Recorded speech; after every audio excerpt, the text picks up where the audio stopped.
Yo, what is going on, guys? It's Crimson. Today I'm bringing you guys a new video. This time it is going to be some more Fortnite, and this time it is going to be a guide on weekly 3 challenges. By the time this video is up, I have actually already completed all of the weekly challenges for week 3 in Fortnite Battle Royale, which is pretty cool. Normally I don't complete this fast, or complete the challenges this fast is what I should say, but today I actually completed them, so I decided I would make a video on it. So I'm going to go through each individual challenge and tell you what I did and how you guys can complete them as fast as I did. So I really hope you guys do enjoy the video overall for today, and let's get into it. So the first challenge is going to be to harvest building resources with a pickaxe. Now that can be any type of resource. That can be wood, that can be stone, or that can be steel, but I would say that the easiest one to harvest without a doubt is wood, because of the amount of wood that there is around the map and how much it offers you compared to stone and steel, where if you say break down some sort of stone or steel structure with your pickaxe, it really won't give you anywhere near as much as say a tree would or something like that. So I found that there's actually a very good location to complete this challenge very fast, and that is going to be at sort of a factory that is actually right next to Flush Factory. And the reason why I like this spot so much is because not only does it have a bunch of wooden pallets around it, which helps so much with wood because of the fact that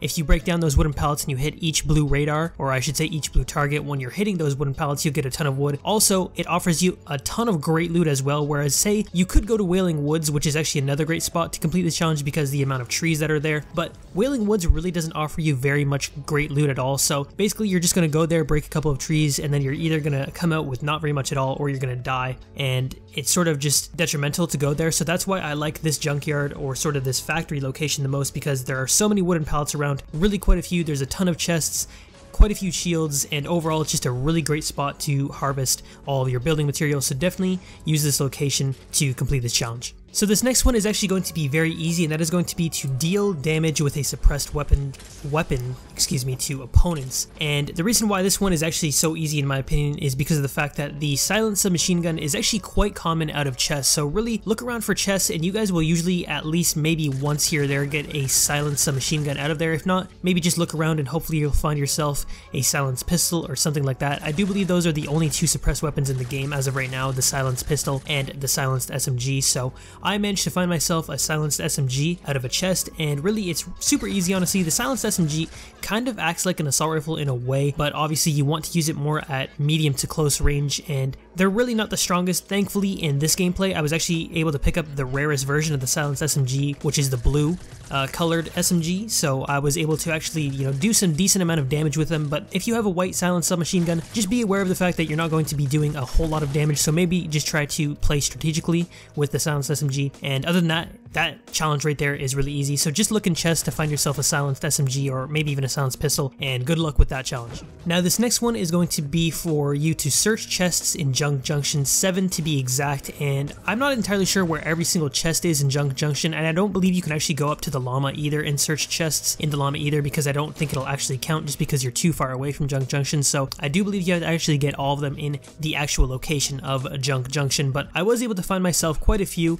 especially on sort of the left side of Junk Junction. You guys will see there's 2 different clips here of me landing in 2 different spots, and on the right side I think I only found 1 or 2, and on the left side, sort of on the west side of the actual location of Junk Junction, I was able to find I think 3 or 4 or something like that. So usually you just got to look around for them. They're usually either in buildings, or sometimes they're just on top of a stack of broken down cars, and they're really easy to find. And I was actually able to complete this challenge probably with just going to Junk Junction maybe once or twice in total. I'd also recommend not going there when the bus is actually driving over Junk Junction, because if you do, that means that practically half of the lobby is going to go there. So I would recommend trying to go there when the bus actually is really far away from Junk Junction. That way when you do go there, there's usually only an enemy or 2, maybe even 3, and that's really about it. And that's how I was able to get a little lucky with this challenge, and that's how I was able to complete it. So for this next challenge you have to land at different bullseyes, which is actually a new challenge in Fortnite, which is actually really unique.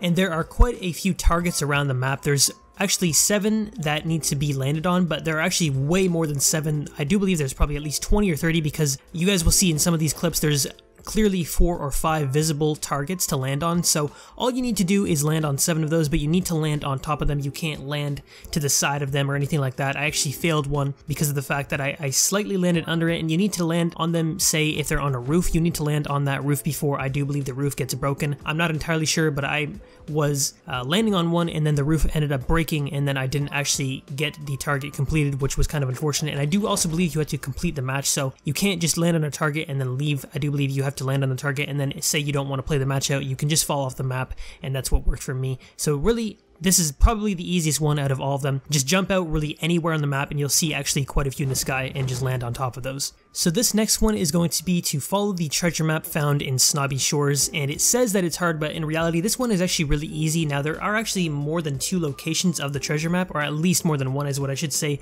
in Snobby Shores. I found one really sort of near the entrance of Snobby Shores. It's just going to be in this small little shack with some sort of, computers next to it, and you guys will find it there at the very entrance. You guys will see it marked on my minimap in this clip. And then there's also another location. I do believe it's behind a house. I didn't actually go to that one, but I know for sure that there's at least 2 locations where the treasure map is going to be found in Snobby Shores. And then the actual location of the treasure where it's found is actually really right outside of Snobby Shores. It's going to be in between 2 mountains and in between 2 trees to be exact. You guys will see it here in this clip, and you guys will know you're there for sure because you guys will see sort of a red shack to your upper right or upper left depending on which direction you choose to take. And once you've seen that red shack, you guys will know that you're in the right spot regardless if those trees are broken down or not. So this one's actually really easy, and you can just follow the simple guide that I used here, and hopefully you guys are able to complete it. Now this next one is going to be crossbow eliminations. Now unfortunately I didn't actually get any footage for this one, but this one is actually a lot easier than it seems, and I would recommend doing this one in either duos or squads, because the way I actually was able to complete this is I was actually able to knock an enemy without the actual crossbow. I just used a regular weapon, and then I just used the crossbow to kill them while they were knocked. So that way it makes it so much easier rather than trying to eliminate someone with a crossbow if they're actually alive, whereas when they're knocked, they're down, they're basically stationary. It's super easy to shoot someone with the crossbow when they're down, so use that to your advantage as well, because of the fact that a lot of people probably don't realize that you can actually complete this challenge by killing someone while they're down. You don't actually have to kill them while they're still alive. You can kill them while they're knocked, and it's super easy, and you guys should be able to complete this challenge with ease. And then for this last one, it is going to simply be to eliminate opponents in Salty Springs. Now this one is really easy because of the fact that it's a challenge for everyone. So Salty Springs for the meantime is kind of like the new Tilted Towers. Everyone is going there. I was actually able to kill 4 people. Should have been 5, but I died around a wall. But all you need to do is kill 3 people at Salty Springs. Once again, the game actually says it's hard, but in reality it's really not. You just need to land there as quick as possible, find a gun before everyone else, and then just take a couple of people out who are probably still trying to break into roofs. That's kind of what I did. I was on a roof and I managed to kill 2 or 3 people with ease, and overall that is the last challenge. That should be pretty easy to complete for you guys overall.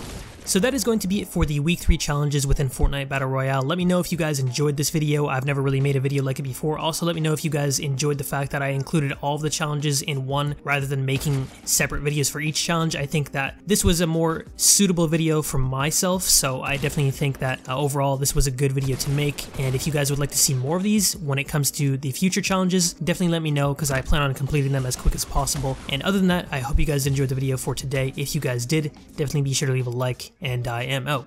Peace.